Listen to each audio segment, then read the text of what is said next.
What's up, you guys? I'm Nathan Wayne. Welcome back to the channel. Guys, today we have a fantastic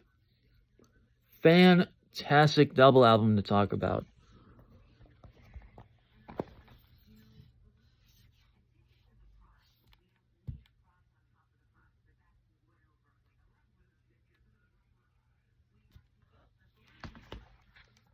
Like,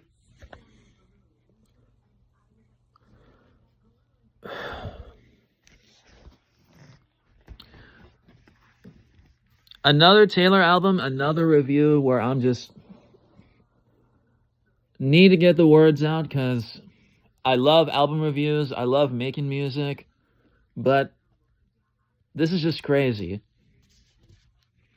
So I'm going to go through the track list of this bass album and then talk about my favorites on the anthology second half that's only on streaming at the moment.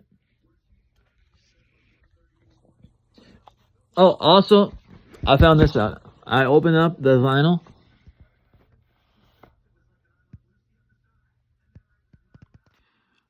A summation poem from Taylor.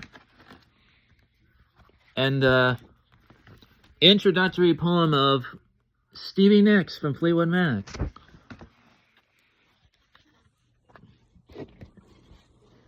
Let's see here.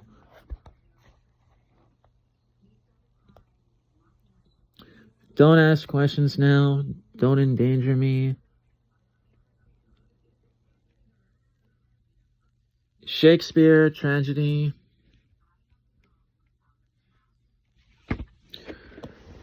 What's really bad is I can't read cursive all that good, but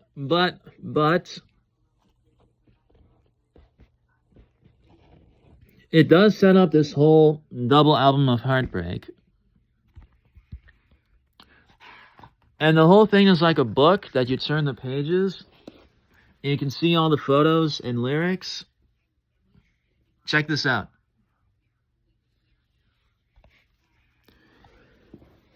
First song featuring Post Malone, Fortnite. Posty definitely adds like a certain spacious vibe to it.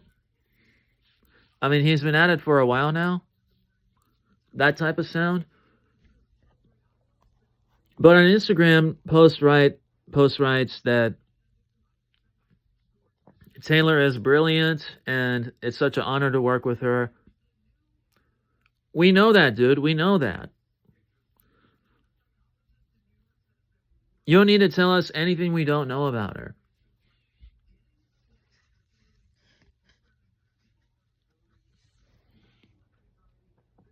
Now, the second title track, sort of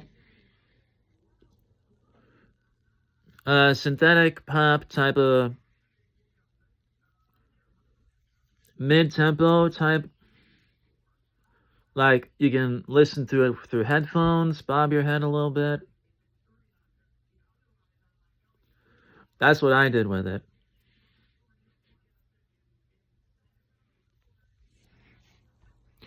Now, this third track, My Boy Only Breaks His Favorite Toys. Now, I'm reading the lyrics here, and it's calling out men that act childish. Yeah.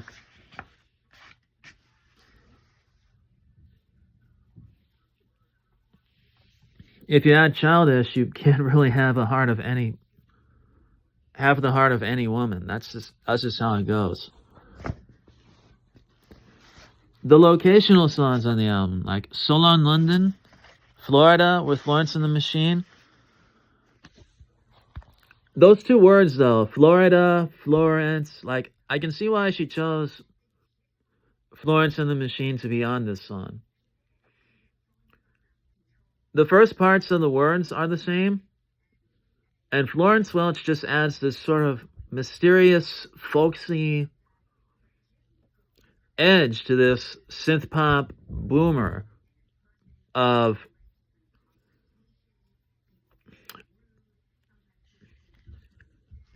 I mean, you know I got autism. You know I'm trying to communicate well with you guys in these videos. somehow I just can't. And it's not just because of the autism. It's because listening to these tracks on this album over and over and over this past weekend since it came out,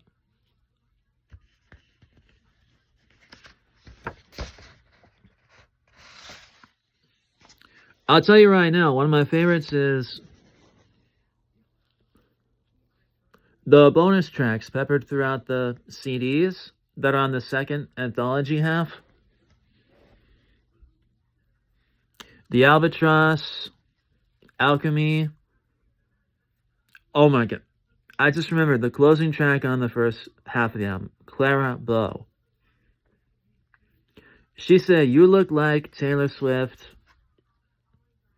I'm into it." It's kind of ironic considering that's coming out of the mouth of Taylor, like the real deal herself. I can go on and on for days about this whole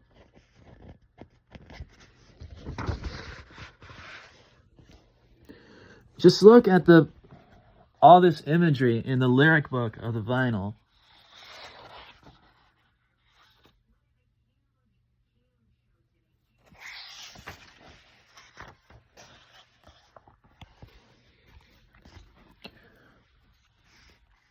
Oh my god. I just found a lyric here that I need to show you. Need to find it and zoom in on it.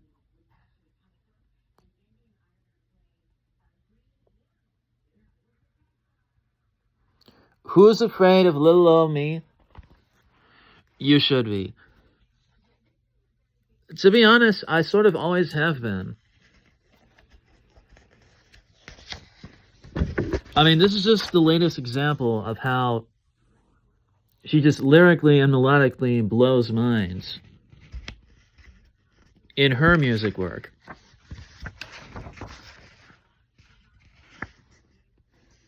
But she's also the kindest, sweetest to other people too. Like she says in the aforementioned title track, the second song on the album, "We declared Charlie Puth should be a bigger artist." Now, I covered a song of Charlie's with Dan and Shay and Sabrina Carpenter, like nearly precisely a year back on this channel. And even then I was thinking that a year before Taylor came out and said it, Charlie Puth should be a bigger artist. Dudes like Charlie Puth with that sort of pop R&B flow, singing along to the melody, like he put lyrics to that melody. That is what Charlie Puth does. Well, at least on that one song, The Way I Am. Anytime and every time I talk about pop, rock, dance, country, hip-hop, all these different genres that for the past 8-ish years or so have collided in a deepest of clarity. The Deepest Clarity, like Zed featuring Foxes, the song from 2012.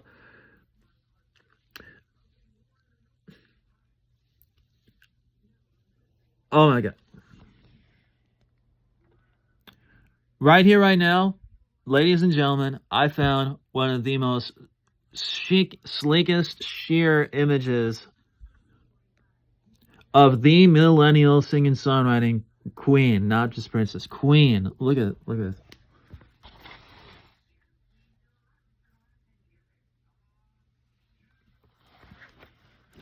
In a sheer lace dress, like looking over her shoulder with this sort of bored look on her face.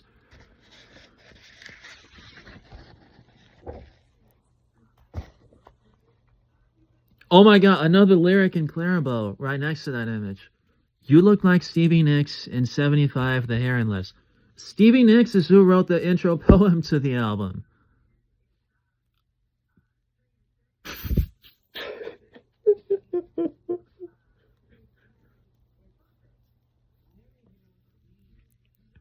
Ladies and gentlemen, I do not care how hard I try to be a musician. No one will ever achieve Taylor Allison Swift level of success. No one.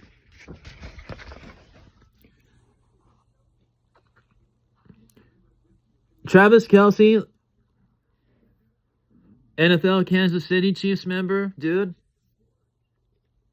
Lock down the heart of this woman. Buy a ring, marry her. I do not care. I do not care how you got to do it. Just do it. Just do it. Please, I'll pay you money. I'm saying I'll pay you money for it. You don't need the money. You don't need the money.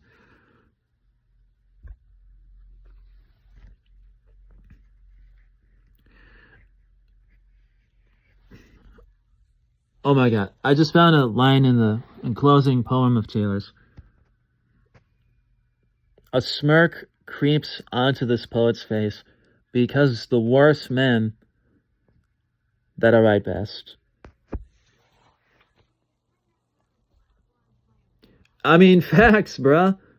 We've all known that since the first country teenage relationship album back in the fall of 2006. If there's ever a person, celebrity or otherwise, that we gotta protect and keep alive at all costs, it's definitely Taylor Swift. So yeah, that's my album review for the Tortured Poets Department, the anthology.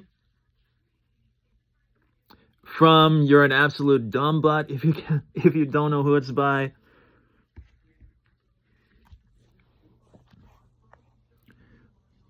Just yesterday, I listened to songs off both halves of the record to see how they blend in with all her huge deep cuts and album hits of the past.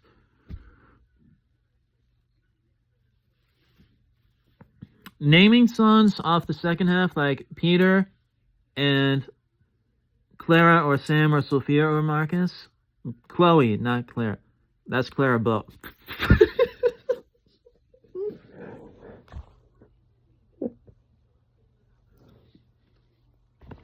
Anytime this person releases something brand new in the world of music, it's like a total moment, and the world just stops, pays attention.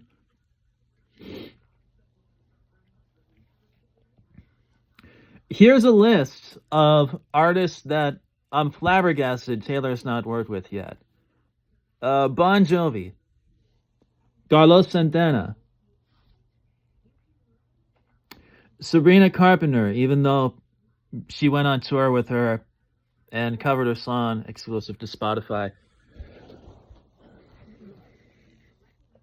Stevie Nicks, who I keep on saying did the intro poem to the vinyl lyric book of the record.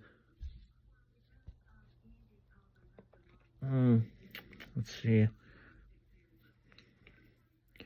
Charlie Puth, who she said should be a bigger artist, like I said before.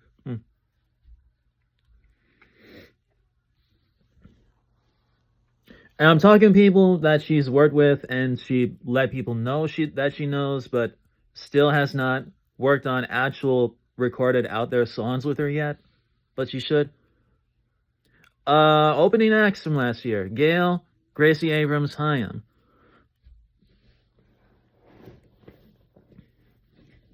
They got the spotlight because they opened for the biggest singer-songwriter of the millennium.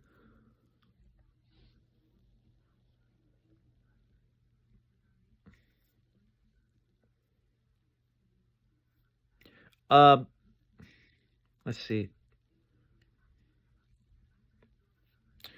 Those are the only ones I can think of right now. I'm sure there's lots others that really get everybody dumbfounded as to how she hasn't worked with them on studio sounding songs that are out there in the world yet.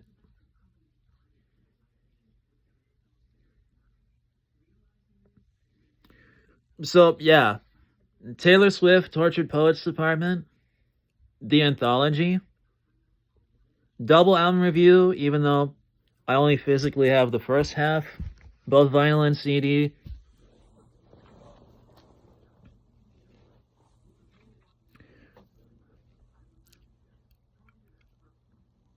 I've got the cassettes of Speak Now Taylor's version and Folklore in 1989 Taylor's version as the album rollouts for those were happening, because I know it's going to be some that from this person that blows the whole music loving world away. And that's what always happens with Taylor Swift. And this is just the latest example from 3 days back. 3 days back, as of the time of me making this video, that is the longest album review. And I'm looking at the time card. Well, time clip as I'm filming this on the camera app on my iPhone 14 Plus, as always.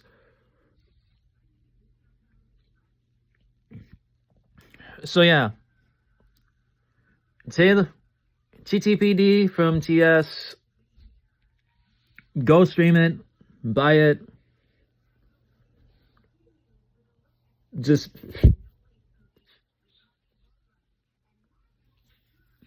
she did it again, man. She did it again.